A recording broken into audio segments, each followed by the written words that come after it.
of us who grew up reading Dr. Seuss, and those of us who continue to read Dr. Seuss's books to our children, grandchildren, and even our great-grandchildren, appreciate the artwork and the rhyme and the morals in those 61, soon to be 62 children's books.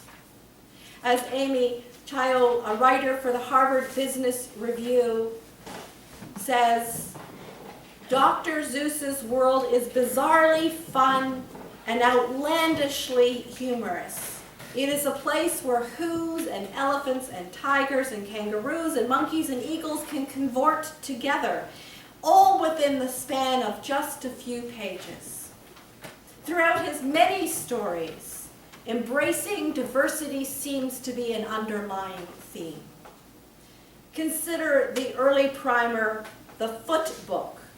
The Foot Book, Dr. Seuss lists all kinds of feet: red feet, black feet, slow feet, quick feet, trick feet, and even sick feet.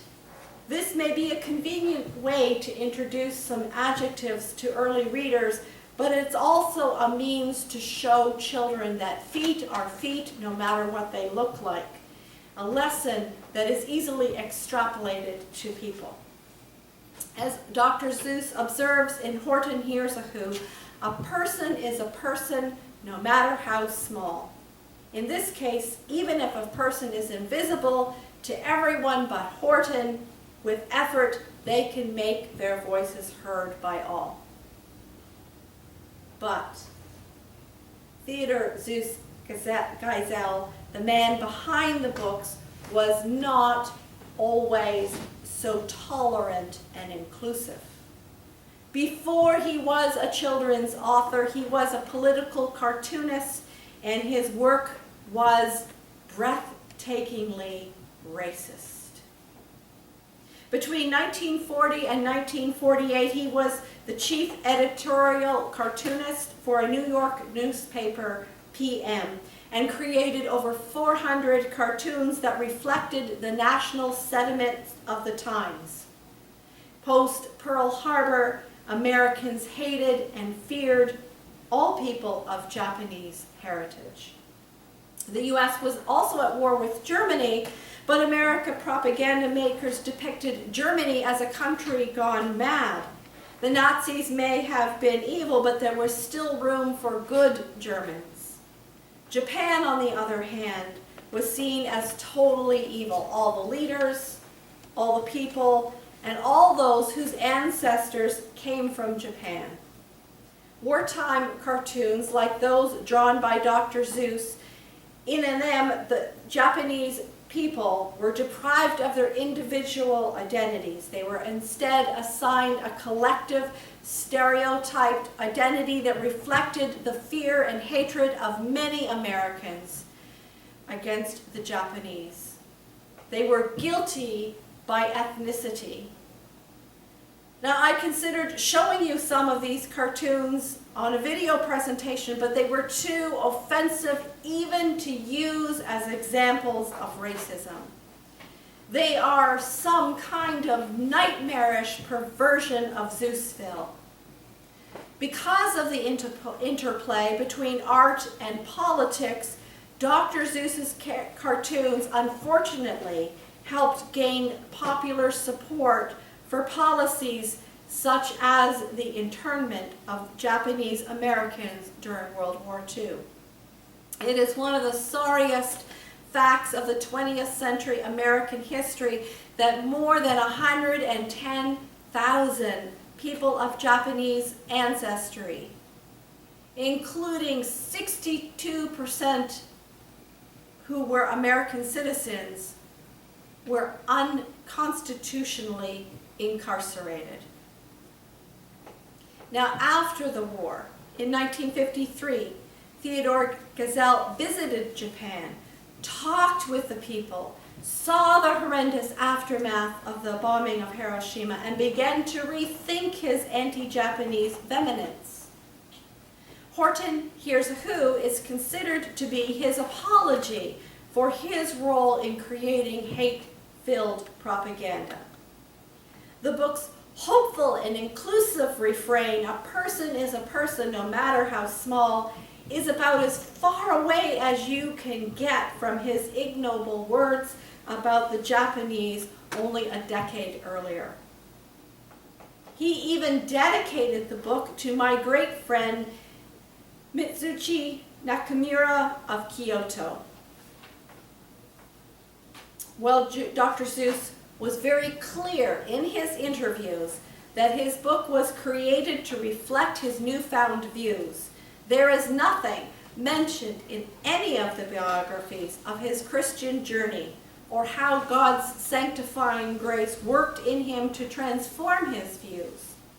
I'd be going too far to claim that transformation as God's work. However, that's just the kind of thing that God's grace causes.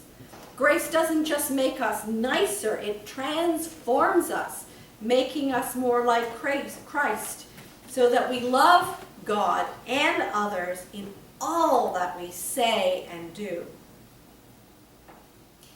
In his work, from that point forward, Dr. Seuss aimed to create a fantasy world that was different from the world in which he lived. He aimed to create a world in which creatures were better, kinder, more tolerant, and more inclusive, with the hope of teaching children those very same characteristics. So, let's review Horton Hears a Who and look for gospel parallels. One day, Horton, an average elephant with excellent hearing, encountered a speck of dust, and to his amazement, he heard a whole world of life coming from that small speck.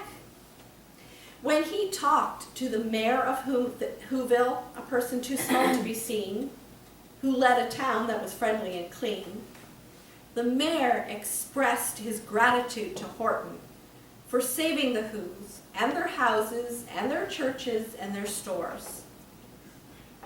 Horton had acted like the Good Samaritan in Jesus' parable. He had come to the aid of someone in need. In Jesus' story, a man traveling that long, lonely, winding road from Jerusalem to Jericho was stripped, beaten, robbed, and left for dead on the edge of the road. A priest, who is representative of all of the Jewish laws, and a Levite, who represents all of those who put their faith in the prophets, pass by on the other side of the road. It could have been that they didn't want to dirty their hands, both in reality, get them dirty, or religiously and cultically get dirty. It could be that they just didn't see that little man as someone worth saving. And then a Samaritan, who is a representative of all of those who are religious and social outcasts, saw, valued, and helped that injured man immediately. Horton believed that the Whos existed and took immediate care to save them. The sour kangaroo and the roo in her pouch did not. They couldn't see or hear anything on the speck, and so they didn't believe there was anything worth saving on it. "I think you're a fool," laughed the sour kangaroo as she plunged into the cool pool of Newell, seeking her own pleasure and ignoring the needs of the Whos on the speck. The news quickly spread throughout the whole jungle that Horton was out of his head. The whole scenario, belief versus unbelief, the caring and suffering for others, makes me think of Paul's first letter to the Corinthians, in which he talks about being judged by the world and becoming fools for the sake of Christ. Horton was acting like a fool for Christ by going out of his way to care for the Whos. The other animals, who didn't value the Whos, stole that clover with the who speck on it and gave it to an eagle who dropped it into a field of millions and millions and millions of clovers. Horton tattered his toenails and battered his bones, trying to protect his little folk. He searched for hours and hours for that speck of dust on that particular clover. Just as Jesus says, our Lord will persevere to seek and find one lost sheep.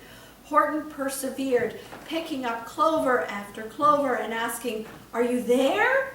Are you there?" Until he found and saved the whos. Interestingly, the mayor of Whoville's declaration, which is, "When that black-bottom bird let go and we dropped, we landed so hard that our clocks have all stopped," is understood, clearly understood, as a reference to the atomic bombings of Hiroshima and Nagasaki. The sour kangaroo is not impressed with Horton's godlike perseverance, care, or sacrifice. And she said, "For almost 2 days, you've run wild and insisted on chatting with persons who never existed. Such carrying on in our peaceful jungle, we've had quite enough of your bungling bungle." As she called for the monkeys to rope and cage Horton, he pushed and urged the whos to prove that they existed, and they shouted, "We are here! We are here! We are here!" And the crowd heard nothing. Horton fought back with all he had, and he urged the who mayor again, "Don't give up, I believe in you all. A person's a person, no matter how small." Almost every who shouted and made noise, and it still wasn't enough. So the mayor began to look around, and he scoured the whole town and finally found one small who was shirking. And he grabbed the young twerp and he thrust him up. "This," said the mayor, "is your town's darkest hour. The time for all whos who have blood that is red to come to the aid of their country," he said. "We've got to make noise in greater amounts, so open your mouth, for every voice counts." Every voice counts. That little who's yop was all that was needed for the community to be heard. Together they proved that they were persons no matter how small, and their whole world was saved by the smallest of all. In summary, the gospel and this story of Horton teach us 3 things. First, God cares for us. The Bible's most important message is that God came into this world through Jesus Christ in order to redeem all of mankind, indeed all of creation. All people, all creatures, all of creation has intrinsic value. We can live with the confidence that although on earth our cries may fall on deaf ears, God, who knows the tiniest sparrow, hears, like Horton, the cries of the world. God cares for us. Amen. Second, we are called to be Horton-like and care for others. The Gospels are quite clear about our need to help the small ones. Jesus' parable of the Good Samaritan teaches us that people deserve care. Jesus taught us to care for the least of these, those who are hungry and thirsty and naked, sick and imprisoned. This work will require sacrifice and determination, but a person's a person no matter how small, and we are called to care, to help, and not hurt others. Thirdly, God works through people. No matter how small each person has agency and the responsibility for their own care. It took all of the who's working together to make themselves heard. So, when we are in ministry with others, whether it's working at the food pantry or filling the backpacks or working with our partner school, Van Bachelen, we are in ministry with others, not for others. We expect and value the contributions of all people, no matter if they are young or old, or small or tall, or weak or strong. God can work through each person to help others. A person's a person no matter how small. Jesus came and disrupted the social and religious order to show us that. And each and every person has intrinsic value. Each and every person is worthwhile and loved by God. What we think about others and the way that we talk about them matters.